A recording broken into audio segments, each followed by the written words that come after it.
পবিত্র কুরআনুল কারীমের মধ্যে এই পৃথিবীতে আল্লাহ সুবহানাহু ওয়া তাআলা সফলতার সংজ্ঞা মাত্র একটাই দিয়েছেন। আমাদের জীবনে আমরা আমাদের জীবন পরিচালনার ক্ষেত্রে, পরিবার, রাষ্ট্র, ব্যক্তিগত সব ক্ষেত্রে আমরা চলাফেরার ক্ষেত্রে অনেক কথাবার্তাই বলি, সফলতার অনেক মানদণ্ড আমরা ঠিক করি, কিন্তু পবিত্র কুরআনুল কারীমে সফলতার একটা সংজ্ঞাই আছে। সুবহানাল্লাহ। আমাদের দৃষ্টিতে সফলতা হলো নিজের পায়ে দাঁড়াতে হবে, টাকা পয়সা রুজি রোজগার বেশি করতে হবে, জায়গা সম্পত্তি কিনতে হবে, ব্যাংক ব্যালেন্স বেশি করতে হবে, তারপরে অনেক প্রতিষ্ঠিত হতে হবে। প্রতিষ্ঠিত হতে হবে নাকি?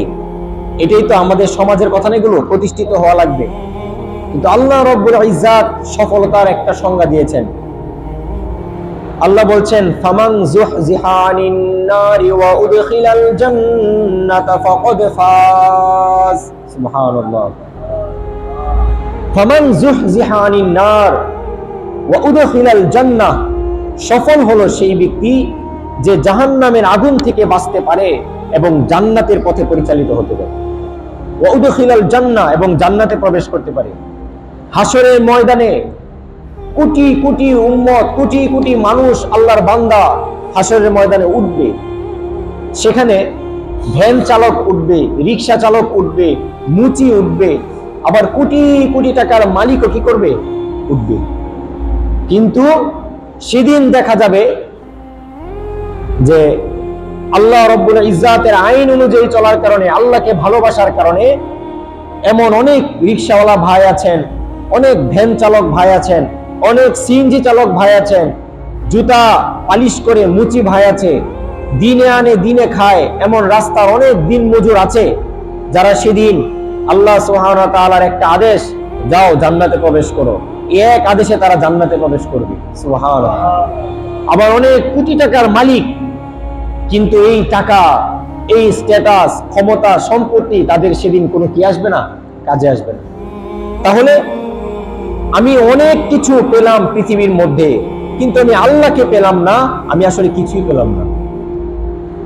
মাল্লাহুল মাওলা ফালাহুল কুল, যে আল্লাহকে পেল সে সব পেল, আর যে আল্লাহকে হারিয়ে ফেললো সে সব হারিয়ে ফেললো। চাই গোটা পৃথিবী তার পাশে থাকুক, কিন্তু আল্লাহ নাই, তার কিছুই নাই। কিন্তু গোটা পৃথিবী সে পেল না, কেউ তার পাশে নাই, একেবারে সাধারণ একটা মানুষ জমিনের মধ্যে, কেউ চিনেও না, ডাক দিলে মানুষ যায়ও না, তার কথায় বসেও না, তার সামনে মানুষ জড়াও হয় না, সে অনেক মানুষকে একসাথে করতেও পারে না, তার সান্নিধ্য কেউ পেতে চায় না, কিন্তু সে আসমানের মালিককে সন্তুষ্ট করে ফেলেছে। আল্লাহর কসম, সে সব পেয়ে ফেলেছে। সুবহানাল্লাহ। আমাকে বলেন, 100 কোটি টাকার মালিক যদি হাসরের ময়দানে জান্নাতে প্রবেশ করতে না পারে, সে সফল?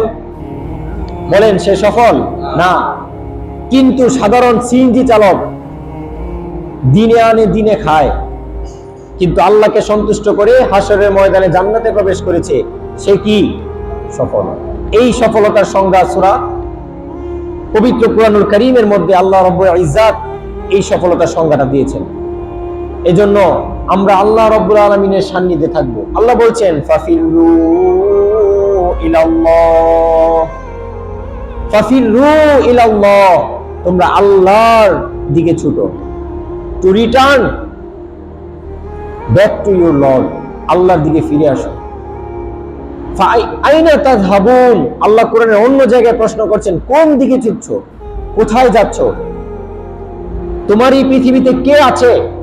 আমাকে বলেন, আল্লাহ ছাড়া আমাদের কে আছে? কে আছে আমাদের আল্লাহ ছাড়া? বলেন, আল্লাহ ছাড়া আমাদের কেউ আছে? কেউ নাই। এই কথাটা দিল থেকে বলবেন। আপনি আজকে বাড়িতে গিয়ে নীরবে চিন্তা করবেন, আল্লাহ ছাড়া আপনার কে আছে। দেখবেন চোখটা বন্ধ হলে, আপনার এই চোখ বন্ধ হলে সব কিছুই ঠিক থাকবে, শুধু আপনি নাই। এই চোখ যদি বন্ধ হয়, এই জীবনের বাস্তবতা আপনার বুঝে আসবে।